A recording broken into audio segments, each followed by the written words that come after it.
Today, as we look at all these regulations, what strikes us most is the fact that Sri Lanka is on a red list in many countries. It's on a red list in many countries in the Middle East. Some countries do not even allow transit for passengers coming from Sri Lanka. Others don't permit us to land in those countries due to the poor record we are having in countering the COVID-19 challenge. Now, there are accusations being made across the aisle on how effectively or otherwise the government has been dealing with this issue. It's a fact that we are entering a fourth wave now. The health authorities have repeatedly in the last few days told the country effectively not to hold them responsible for the decisions that are being taken. What are they saying then? They are saying that their advice is not being heeded. We have a task force headed by the army commander, quite inappropriate to deal with a health issue such as this. And they made decisions, we don't know on what grounds. The hospital's situation is pathetic to say the least. You can't hide these in today's world. There are pictures we have seen with our own eyes.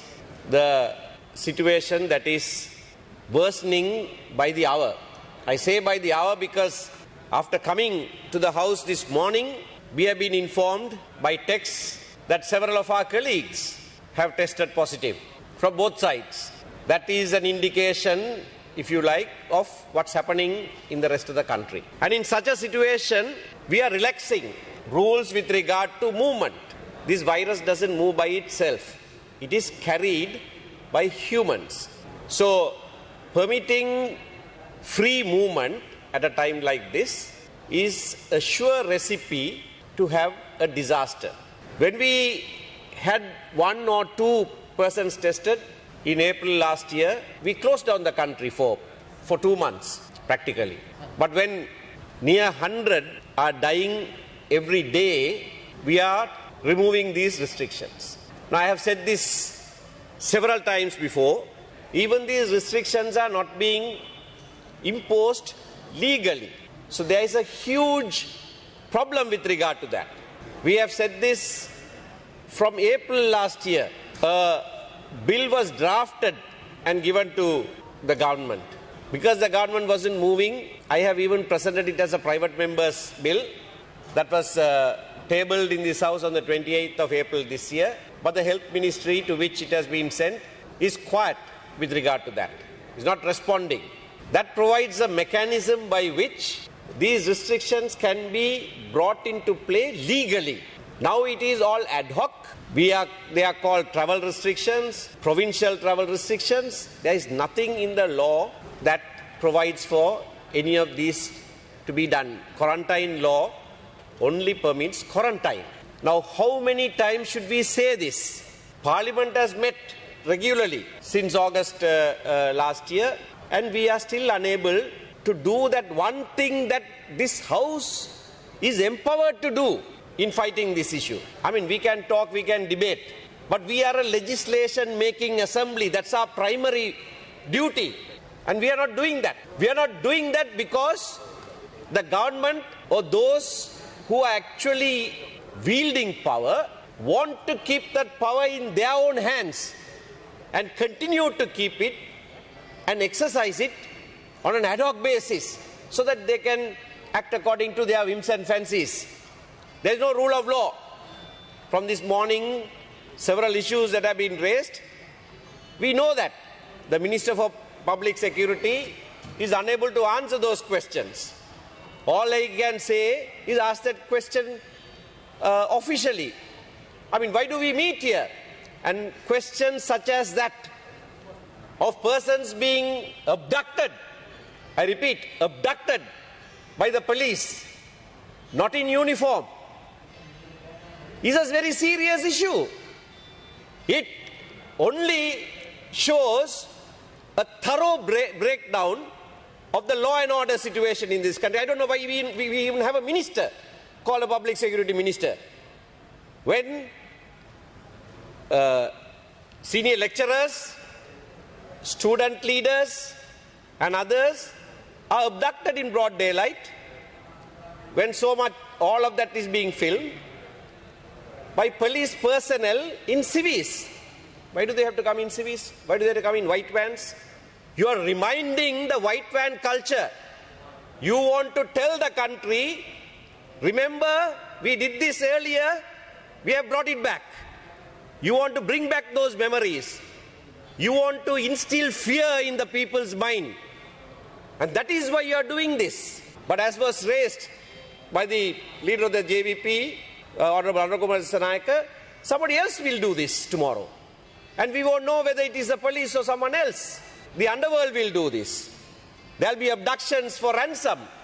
Not that the Navy is above that. You know very well how they abducted 11 students, young people in Colombo, purely for ransom. And what do we have today? Those persons who were suspected, named suspects, are not being prosecuted. The Honorable Attorney General is not acting independently. He is looking for orders from above and granting all those that the executive wants. How then can abduction such as that go unpunished, go unprosecuted? This is the news that we get every day. So on the one hand, we have this huge problem, a pandemic that is not being addressed by the country, resulting in Sri Lankans being blacklisted. The WHO has given a statement, and Sri Lanka is one of those that has not dealt with this issue properly. And therefore the Delta variant is on the rise. The spread is on the rise. On the other hand, utilizing a pandemic, you are wreaking havoc in the law and order situation in the country. You are terrorizing people. You are trying to get them to kneel down in submission to your whims and fancies. The culture of impunity is at the highest ever since the war ended in this country. And that is today. Because no one knows if a person can be arrested after going for a live TV show outside the studio. MPs can be arrested as we leave the parliament for what we have said here. Of course you won't say because we made this speech in parliament, it is privilege. But that would be the real reason. That would be the real reason for taking. Honorable Deputy Speaker, he mentioned my name in the sense as the Public Security Minister.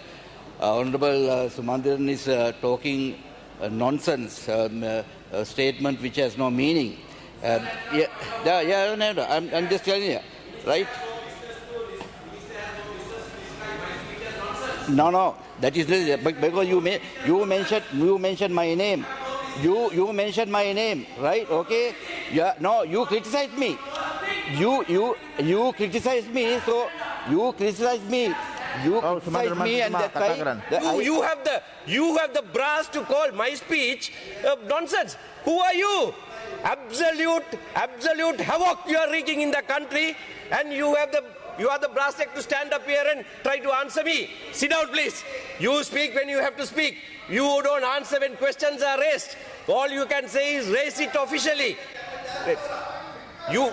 I am talking about what you are doing today.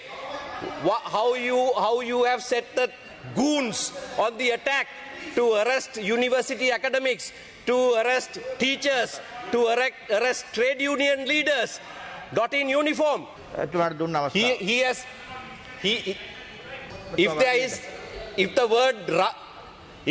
the word nonsense is to attach to anything, that is to the Honourable Minister, not to my speech. I am making a point. There is no point of order. Ask him to sit down. So all I am saying is that the teachers today are demonstrating on very justifiable ground. They have come out in protest against the Kothalavala Defence University Bill. And we saw, 2 minutes. Yes, thank you, sir. And we saw how they were arrested, produced before the magistrate, who enlarged them on bail, and at the gate of the magistrate court, they were bundled into a jeep by this minister's goons and taken to Mullaitivu. What kind of justice is that? Now he walks away, unable to say anything. And therefore, the teachers came out in protest. There is a BC Pereira report. He must be going to now organize my arrest as I leave the parliament. There is a BC Pereira report. The BC Pereira report has recommended how anomalies with regard to teachers and principals' salary is to be resolved. That must be implemented. That is all that the teachers are asking.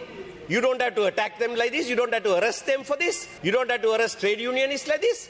After all, the SLFP, which is a core, which is a foundation of who the government consists of, is based on trade unions and trade union rights.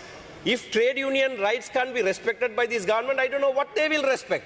Thank you. So I'm winding up, sir. Thank you for the opportunity. I'm saying on both these issues, on COVID-19 challenge that the country faces, you have failed. You have made that situation far worse by how you deal with law and order in the country today. Thank you.